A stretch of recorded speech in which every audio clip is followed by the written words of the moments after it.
Na mtazamaji wangu, kile kinachozidi kufanywa hivi sasa na chama Chadema ni jambo ambalo viongozi wakuu wa CCM hawakuweza kutarajia kamwe, kwani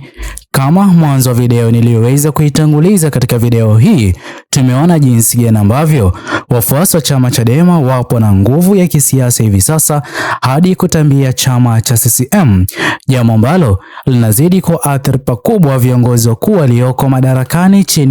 chini ya chama tawala cha CCM. Ila mtazamaji wangu, kabla niweze kukufahamisha zaidi, kwanza kabisa itaweza kuwa ni jambo jema iwapo ni mara yako ya kwanza kupatana na video zetu, uweze kuchukua sekunde yako moja kubonyeza maneno yaliyoandikwa subscribe chini ya video hii. Muhimu kabisa uweze kulike na kushare video hii kwa makundi mawili ama matatu. Mtazamaji wangu, kwa kweli kile tunachozidi kukishuhudia hivi sasa baada ya chama Chadema kurejea kikamilifu kwa kufanya mikutano mikoa mbalimbali, mtazamaji wangu, umaarufu wa chama Chadema umeweza kuzidi, kwani sote tunafahamu kwamba baada ya chama hicho Chadema kufungiwa katika uchaguzi ulioweza kupita,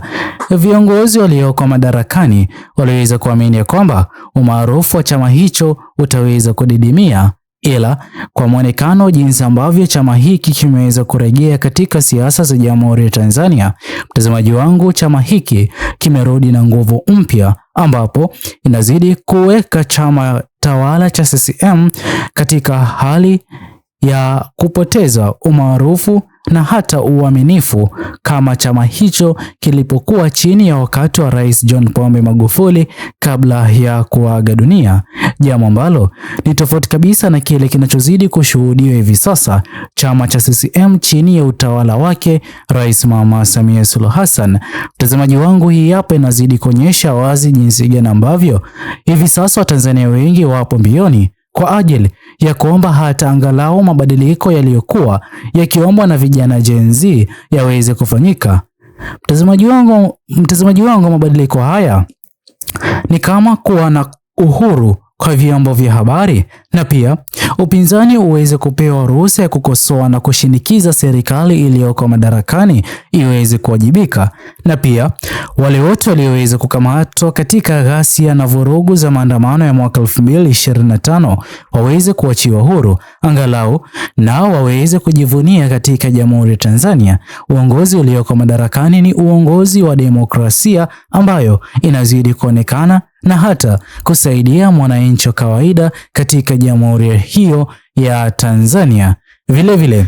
mtazamaji wangu, hii hapa ni dalili tosha ya kuonyesha jinsi gani ambavyo ghasia za mwaka 2025 chini ya serikali yake Rais Mama Samia Suluhu Hassan iliyoweza kusababisha idadi kubwa ya vijana Gen Z kuaga dunia, baadhi yao kupata majeraha, hadi leo hii imeweza kuchangia pakubwa chama tawala cha CCM kupoteza umaarufu wake na umaarufu huo kuhamia katika chama Chadema, jambo ambalo lazidi kuonyesha wazi jinsi gani ambavyo chama Chadema kimeweza kujizolea umaarufu na pia uaminifu kutokana na kile ambacho kimekuwa kikifanywa na chama Chadema hadi leo hii, kwani ningependa uweze kukumbuka kidogo kipindi na wakati ambapo idadi kubwa ya vijana Gen Z waliweza kukamatwa katika maandamano yao ya amani yaliyokuwa yakifanyika katika Jamhuri ya Tanzania mikoa mbalimbali. Tulishuhudia idadi kubwa ya mawakili waliokuwa wameweza kuteuliwa ama kutolewa. Chama Chadema kiliweza kuhusika pakubwa kwa ajili ya mawakili hao kuwatetea vijana Gen Z wasiweze kuwekwa ndani na hata kufunguliwa mashtaka ya uhaini, jambo ambalo liliweza kuchangia pakubwa. Mwisho siku, ijapokuwa Rais Mama Samia Suluhu Hassan aliweza kutangaza msamaha, ila sote tunafahamu kwamba chama Chadema ndicho kilichoweza kuwa chama cha kwanza kuwa katika mkondo huo wa kuomba vijana wote wa Gen Z ama wale wote walioweza kukamatwa katika ghasia za maandamano ya mwaka 2025 wameweza kuachiwa huru na wasiendelee kusalia kuwa gerezani. Pia mtazamaji wangu, kile tunachozidi kukishuhudia hivi sasa kwa mwenyekiti mkuu wa chama Chadema Mheshimiwa Tundu Lissu. Mtazamaji wangu, kweli Mheshimiwa Lissu anazidi kushikililiwa gerezani. Sote tunafahamu changamoto anazozidi kuzipitia akiwa gerezani. Mheshimiwa Lissu hajaweza kubadilisha maamuzi yake. Ameweza kubaki na kuwa na msimamo ya kwamba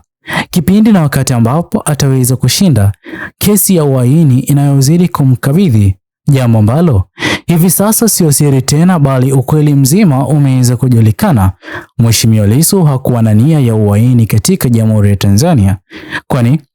mtazamaji wangu, uhaini ni swala la kupindua serikali iliyoko madarakani kwa kupitia utumiaji wa nguvu kupita kiasi na hata kusababisha kumwagika kwa damu kwa raia wa Tanzania, jambo ambalo Mheshimiwa Lissu asingeweza kulifanya. Hivi sasa kile tunachozidi kukishuhudia ama kile tulichoweza kukishuhudia, viongozi walioko madarakani hivi sasa ndio walioweza kuchangia pakubwa idadi kubwa ya vijana jenzi walioweza kumwaga damu, baadhi yao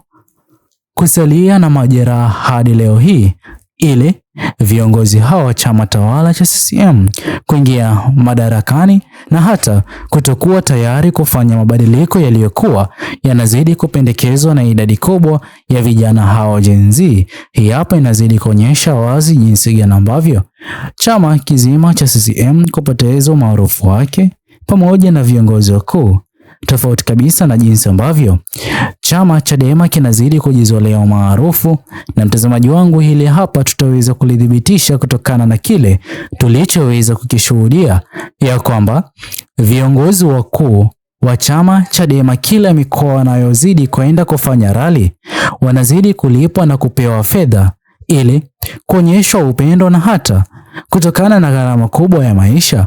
mwananchi wa kawaida anazidi kujitolea kuwalipa viongozi wakuu wa chama Chadema kutokana na kazi nzuri wanayozidi kuifanya siku baada ya siku, na sio kwa manufaa yao binafsi, bali kila kile wanachozidi kukifanya ni kwa ajili ya manufaa na mabadiliko mapya katika Jamhuri ya Tanzania, jambo ambalo litaweza kufaa mwananchi wa chini ama mwananchi wa kawaida katika Jamhuri ya Tanzania. Na ndipo ambapo hivi sasa umaarufu wa chama hiko, chama Chadema, unazidi kuzidi siku baada ya siku, ikionyesha wazi kwamba kweli umati unaozidi kujitokeza kushabikia viongozi wakuu wa chama Chadema wako na upendo wa dhati kutokana na matendo yao mema wanayozidi kuyafanya, ambayo yanazidi kuchangia kusaidia mwananchi wa kawaida katika Jamhuri ya Tanzania. Je, mtazamaji wangu, wewe hapo mtizamo wako ni upi kutokana na jinsi ambavyo hali iliyoko hivi sasa katika Jamhuri ya Tanzania? Je, chama Chadema na chama cha CCM ni chama kipi kinazidi kujizolea umaarufu, na hata katika rally na mikutano yao watu wanaozidi kuhudhuria bila kulipwa, ni upande gani unazidi kuwa na umati mkubwa? Iwapo ni chama Chadema, tuachie maoni yako katika uwanja comment section. Iwapo pia ni upande wa CCM, tuachie maoni yako katika uwanja comment section. Usisahau kusubscribe, like, comment na kushare video zetu kwa makundi mawili ama matatu. Bye bye until the next video.